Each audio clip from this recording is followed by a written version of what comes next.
Welding was started about 4 years ago. It really is the intent for high school students to be involved in the skilled trades. We have a wonderful facility here and geared around welding, and so we developed a creative way of incorporating the skilled trades, a little bit of creativity, and Halloween all at the same time.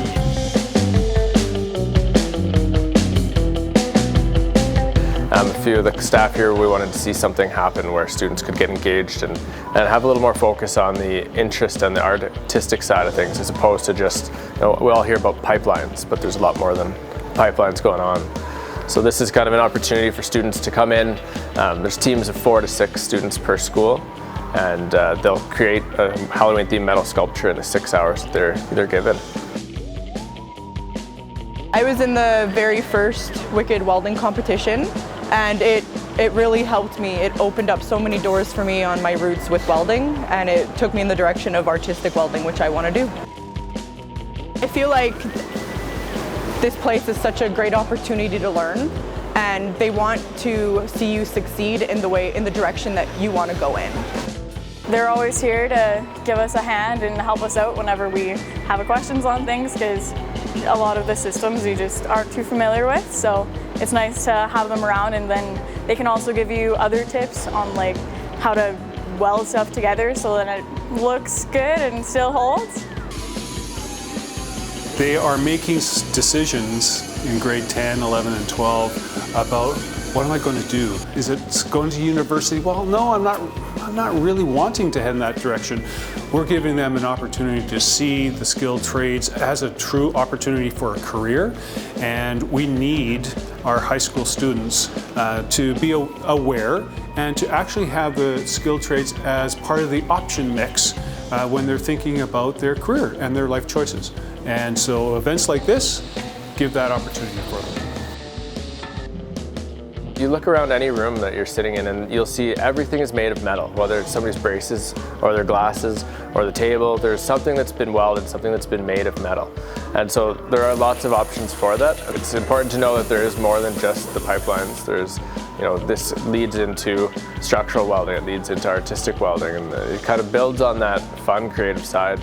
It's pretty easy to get stuck in that mindset of working 10 hours a day up in Fort McMurray, and there's nothing wrong with that, but there's also nothing wrong with spending time creating artistic pieces as well.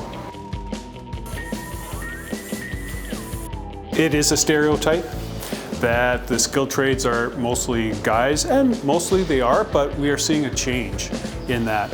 And the skilled trades are open obviously to everyone. Here in Alberta, about 60,000 tradespeople over the next 10 years to come into the trades.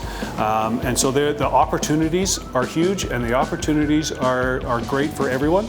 And we want to see more women involved in the skilled trades, and we are seeing that in the high school, and hopefully we'll see that into the construction sites in the future.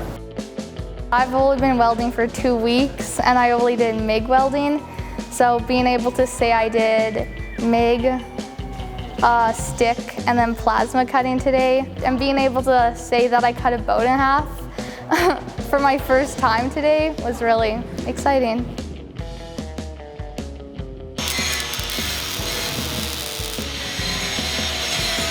The last 30 minutes is the most exciting part, because all of a sudden you see everything come together, and it's phenomenal the way it works.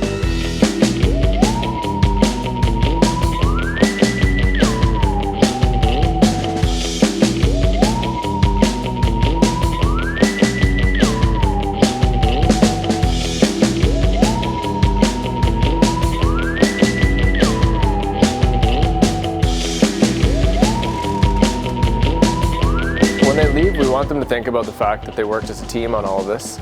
It's not a single project. A lot of welders think it's just me and against the world, and that's not the case. You work as a team on a job site.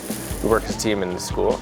And then you can also do other things with this. You can take this and start selling pieces for the farmers markets, or you can make art sculptures for your yard. And then later on they could look at this as an opportunity to become a teacher or go into inspecting, or there's so many different routes that they can go. So we want them to go home after this event thinking about how much fun they had, being engaged in what they were doing, and proud of the work that they've done. it was the staple that I built my career off of.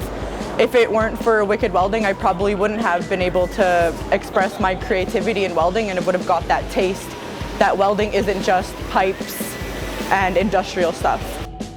Well, welding is definitely a little bit of a learning curve, but it takes patience, and sometimes you gotta have patience when there's none around. Your first weld's not gonna ever be the best one, but you'll have good ones here and there, and those ones you learn from. And when you learn from them, you're gonna get better, and when you get better, you're gonna become a better welder. Just try it. I came into the Welding Town program with no experience and not even knowing how to turn on or plug in a welder, and now I'm doing great, and I love it. We want them to walk away going, it was challenging, an avenue of creativity, it was fun, and I want to come back next year.